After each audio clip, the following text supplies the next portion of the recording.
Hey everybody, welcome to the second episode of Could You Clarify, where we're taking your questions that you guys text in or comment on our post when Pastor Terry's message live every Sunday, and we're having him clarify those questions. And so we're going to jump in. Could you maybe start off with just kind of an overview for anybody that didn't see the message of what we talked about last Sunday, then we'll jump into some questions that I have. Well, the whole idea was to talk about where the church has been this year, because it's been quite an odd year, 2020, with COVID and all the riots and all the stuff that's going on.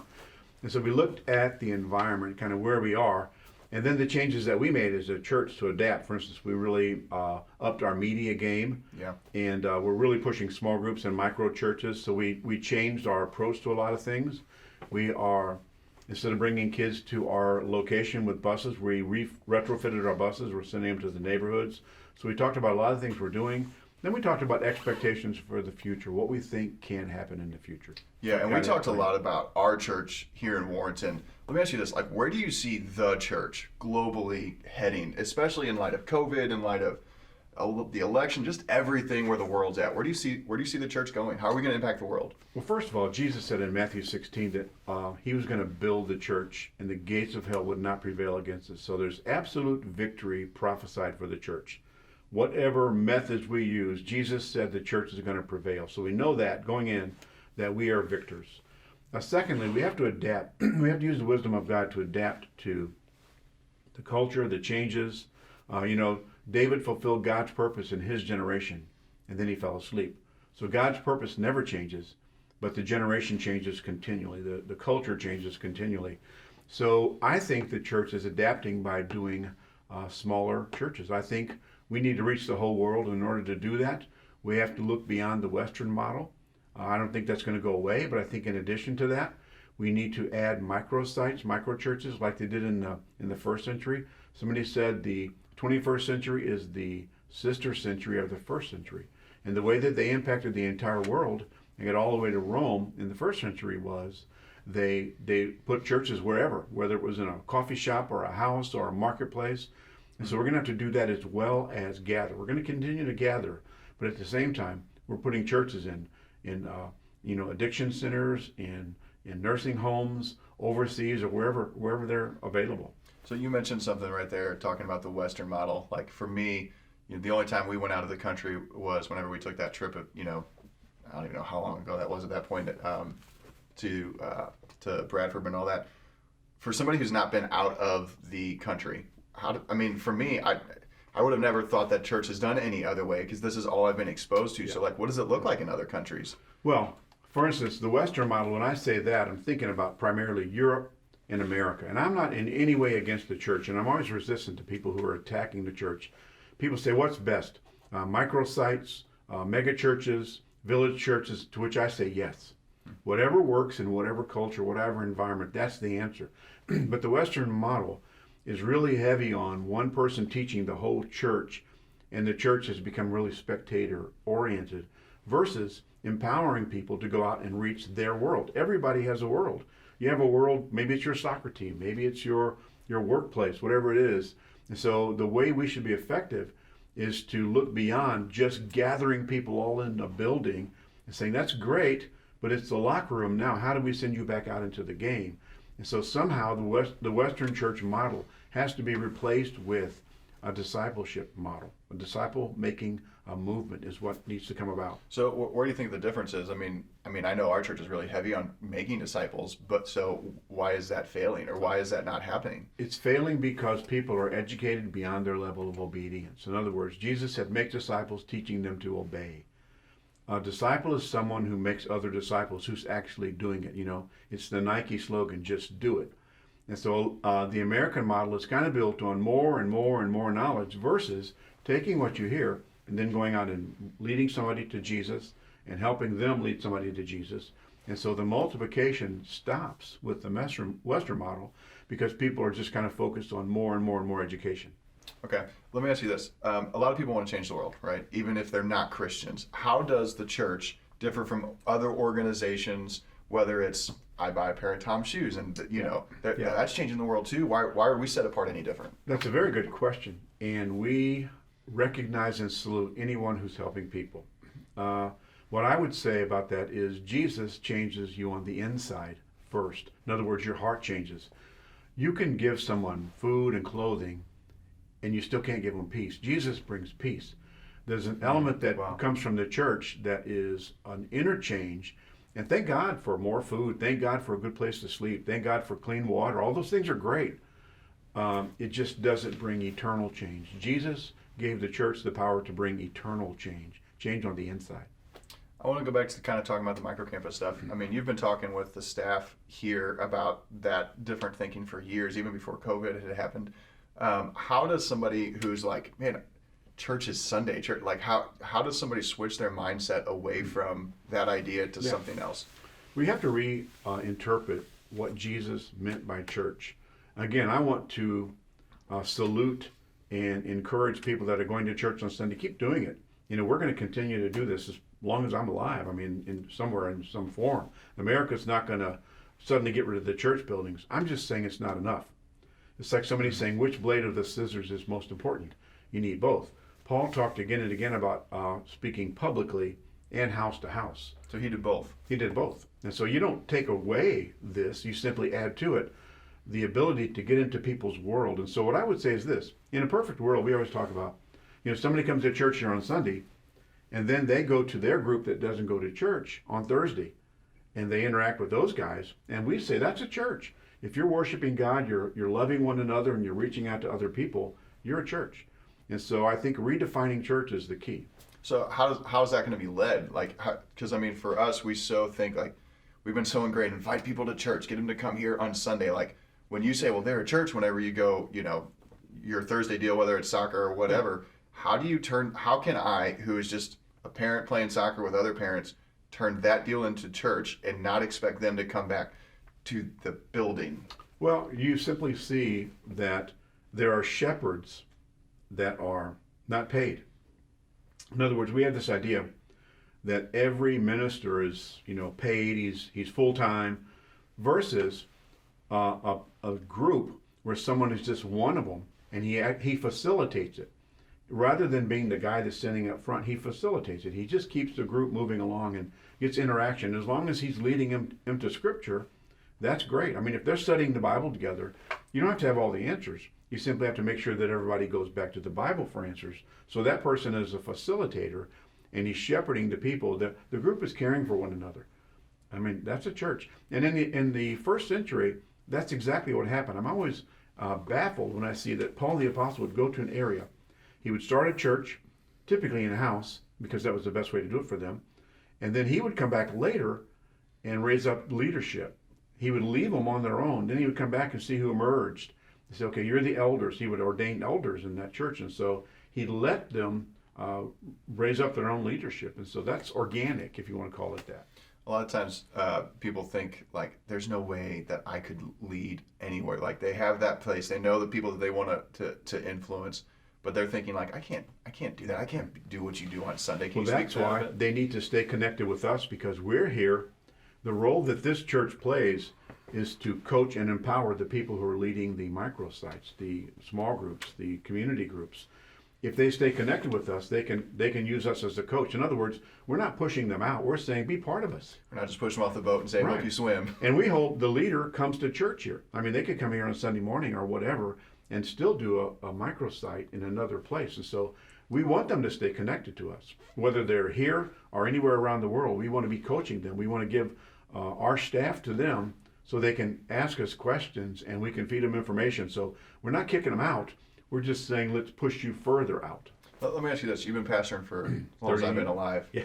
Right? Yeah. So you've seen a lot of people who have been sitting in the chairs and listening to your sermons. How many people of those that are coming now or whatever that have come through the church do you think are qualified to do this?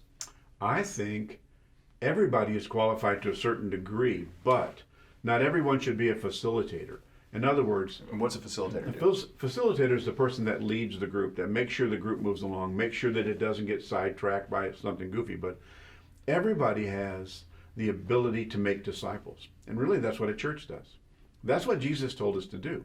And so every Christian has the ability to lead someone to the Lord and then help that person grow in the Lord. So we all have a part to play, but different parts to play. So the key is finding your calling. You know, maybe you have more of an evangelistic bent where you can just lead people to the Lord. Other people can't do that at all. It's not like we're trying to make you into something you're not. We're trying to turn loose what God already made you.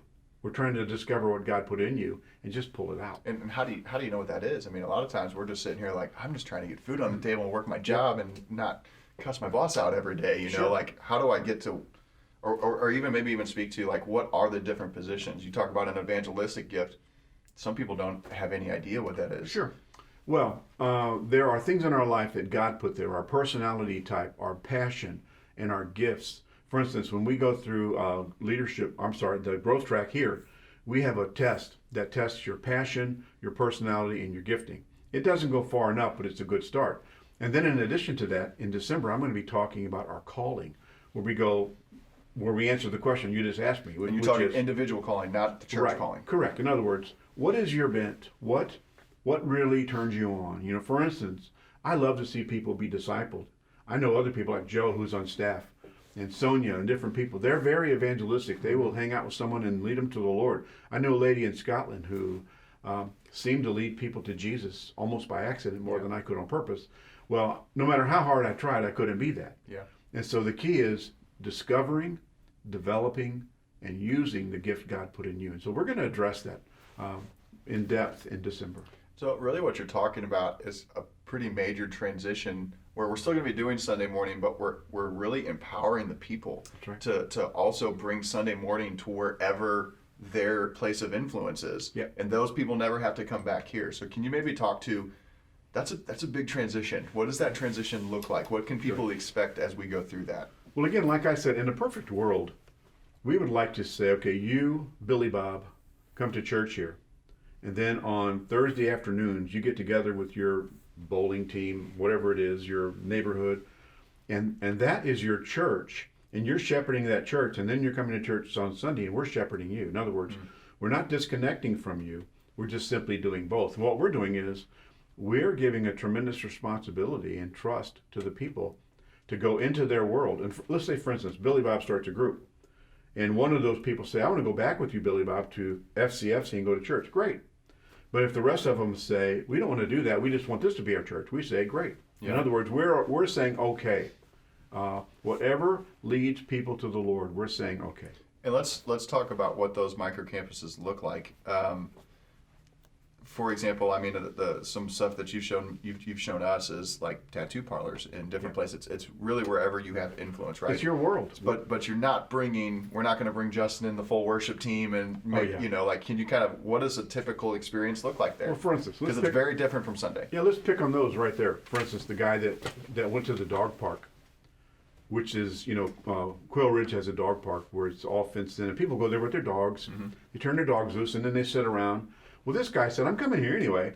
Why don't I just say, anybody that wants to, we're gonna study the Gospel of John, and then we're gonna pray for whatever needs you have. See you next week. Mm-hmm. And so that's all it is. Yeah. It doesn't have to be a full worship. It doesn't have to be all those things. You're simply interacting with those people. Some of them are Christians. Some of them are not Christians. You could think of all sorts of different examples. For instance, we had 9 microsites, and most of them were in nursing homes. Well, those guys are trapped. They're not coming to church here. They're there. Yeah. So we send people there to shepherd them, and they actually watch the broadcast, and then they pray for them, and that's their church. That one lady came from one of the nursing sites to the Winsville campus and said, I just wanted to see that you're real, that you really exist, because she had never met me. Yeah. I still don't remember her name. She was in her 90s. And so that's nursing homes.